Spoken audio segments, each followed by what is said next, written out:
This video is about All Might. Batman, Superman, All Might, Endeavor. Whether you read comics or watch anime, no matter who you are, you're bound to know at least one of the names that I just mentioned. And why is that? Well, that's because they're deemed as heroes in the world of fiction. And of course, because these heroes are popular and loved, unlike this guy. I don't even know his name. Anyways, I'm sure for some, if not many of you, while you were growing up, your life was heavily influenced either by religion, music, books, comics, superheroes, TV, movies, or sports. Oh, wait, and friends, am I right? What we surround ourselves with is eventually what ends up influencing our life decisions. Well, that's if we let them influence us, I guess. Have you heard of a character by the name of Toshinori Yagi? If yes, then congratulations, but if not, then why are you even watching this video?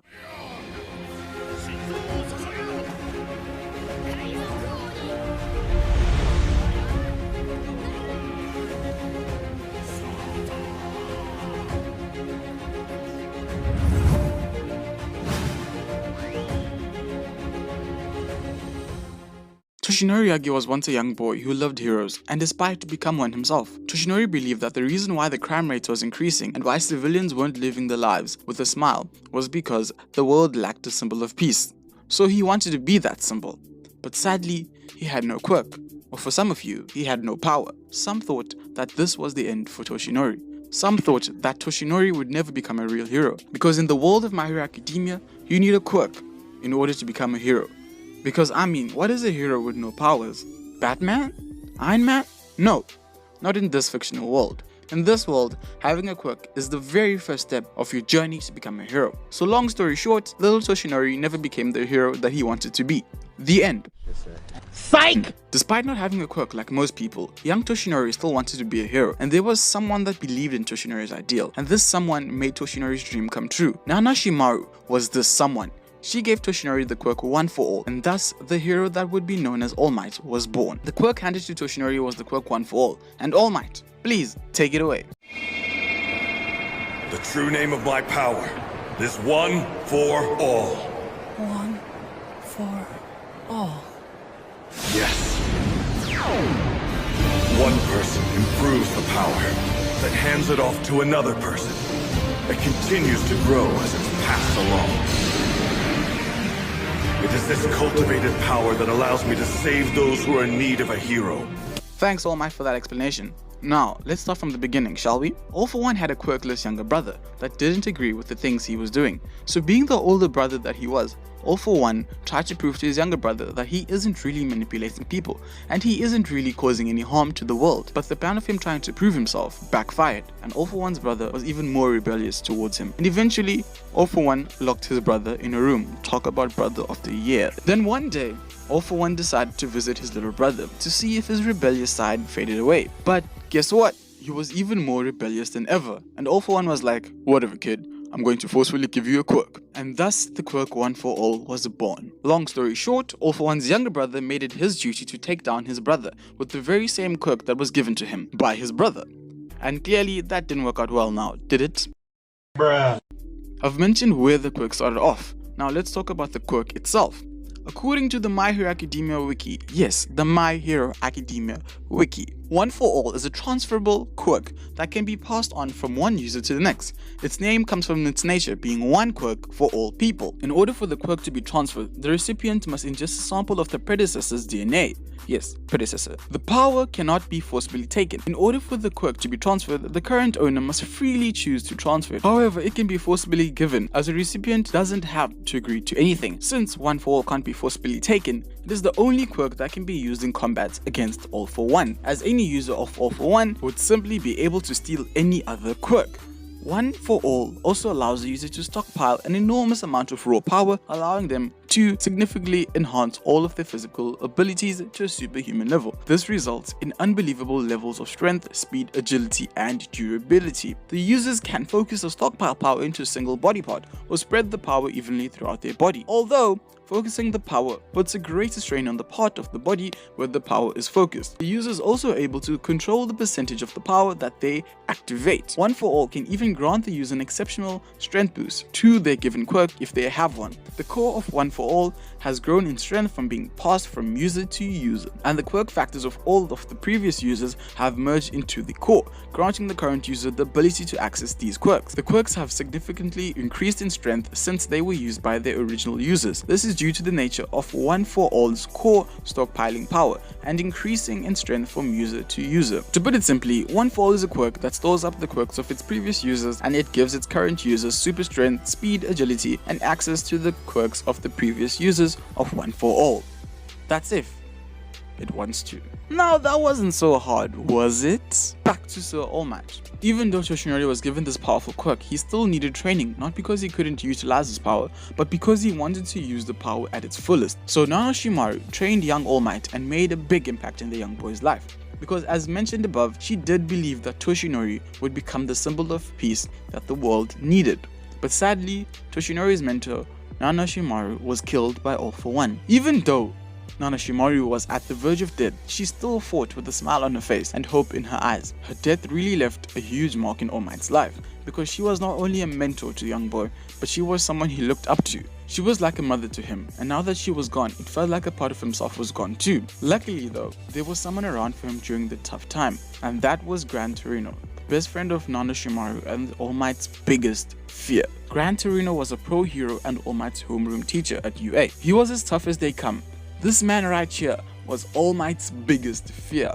Imagine that, All Might's biggest fear. But besides being the young boy's fear, he was also a close friend to Nanoshimaru, and he would monitor All Might's training from time to time. So he was the logical choice as All Might's guardian after her death. After Nanoshimaru's death, Gran Torino advised Toshinori to stay focused on his goal to become the symbol of peace the world needed, and he told All Might to leave the country as soon as he graduated from UA, for there was a possibility that All for One might come for him next. So All Might left Japan to study in America.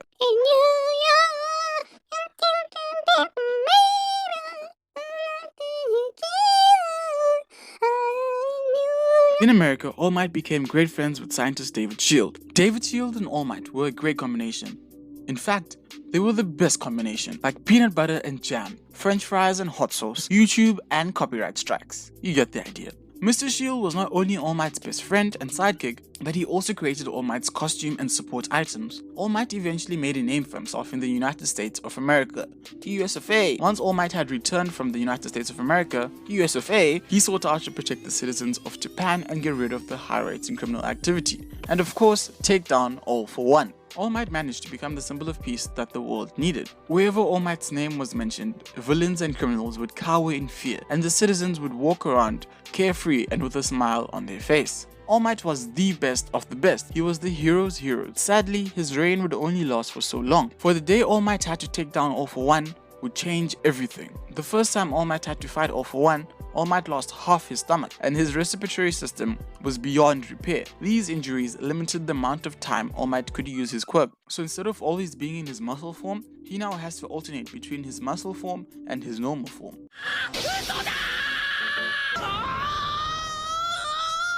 プールでよく腹筋力み続けてる人あれさ All Might told the news and those around him to not make his severe injuries public, as this would waver the people's belief in the symbol of peace. Like, dude, just look at him. But hey, you should have seen the other guy. No, seriously. All Might managed to completely crush All for One's head and severely injure the rest of All for One's body. But sadly, All for One managed to escape after getting the beating of a lifetime, and thus concluded the tyrant known as All for One, or so we thought. Fast forward to a few years later, the world is now a better place as All Might is the symbol of peace and is now a teacher at UA and has passed down his quirk One for All to Izuku Midoriya. But wait, all of a sudden, the crime rate has increased, and bam! Out of nowhere, All for One has returned, and now All Might and All for One face off for one last time, and bam! All Might delivers the finishing blow. Whoosh! Into prison All for One goes, and now the whole world is aware of All Might's normal form, and now All Might has finally retired from being a hero and is now a full-time teacher at UA and is assisting Deku with his One for All training. The end. Enough about his story. Let's get into the real stuff. The who's, why's, where's, what, and how. All Might, in my opinion, is a great hero. He is the ideal hero. He is selfless, brave, inspiring, and willing to do whatever it takes to make sure others are safe. The beauty of All Might's character is that despite not being born with the quirk, he still wanted to be a hero and help others in need. He doesn't want glory or fame or money, but all he wants is for the world to be a better place where people can walk around carefree and with a smile on their faces. I'll admit that All Might does have his flaws. Don't we all have flaws? But hey, All Might might not be self-centered, but he does try to carry the weight of the world on his own. Even after the first Brawl All for One, where All Might was severely wounded, he decided to keep his wounds a secret to the public because he didn't want others to be worried about him. He was told by countless people, including his best friend Sanatai, that he should retire while he can because the next time he fights, he might lose more than his stomach. But All Might didn't heed the warnings. Being a beacon of hope to others is more important to All Might than his own life. I honestly don't blame him for thinking like that, because whenever All Might showed up, people's hearts were at ease. Toshinori's mentor died with a smile, knowing that he was more than capable in becoming the symbol the world needed. All of the people he's met and lost, and all of the training he had endured, not only pushes him to become a better hero, but also weighs him down mentally. That's why All Might believes everything is his responsibility. He doesn't want to get others involved. But hey, that's how heroes are. They always try to sacrifice all they have in order to save everyone. Heroes will forever believe that it is their responsibility to save everyone, and they will most often do everything by themselves because they don't want others getting hurt. And I, for one, think that's cool. And a bit reckless, of course. Sure, you want to save the world because that's why you're a hero, but hey, at least let others help and feel useful from time to time. Cough cough, endeavor. You see, I love All Might. I mean, he's All Might, the only pro hero to have his own theme in My Hero Academia. I love the fact that he shows us that anyone can be a hero and that we should always keep our deals and strive to be good. And he always saves people with a smile on his face. Even villains acknowledge All Might as a true hero. All Might was definitely a great symbol of peace, but I feel that worked positively and negatively. I believe people became too dependent on heroes and heroes became too soft. Heroes started becoming heroes without realizing what being a hero truly means. In fact, some heroes became too dependent on other heroes, or some heroes aspired to become the best All Might instead of trying to be the best they can be. And some citizens started to have this image in their heads that all heroes are perfect and they don't have struggles of their own. Was All Might's rise as the symbol of peace a good thing? Yes. Was his retirement a bad thing? No. Because now that the symbol of peace is gone and the villains are making their move, we finally get to see what happens to society once the symbol of peace is gone. I did mention that, didn't I?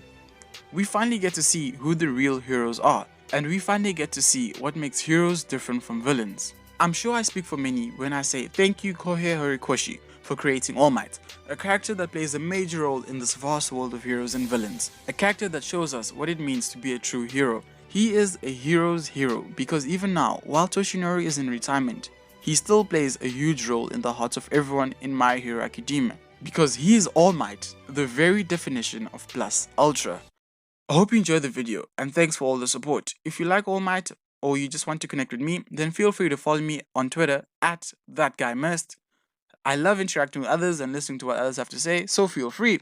I'm Mist, and like I always say, what you know about anime? Boy!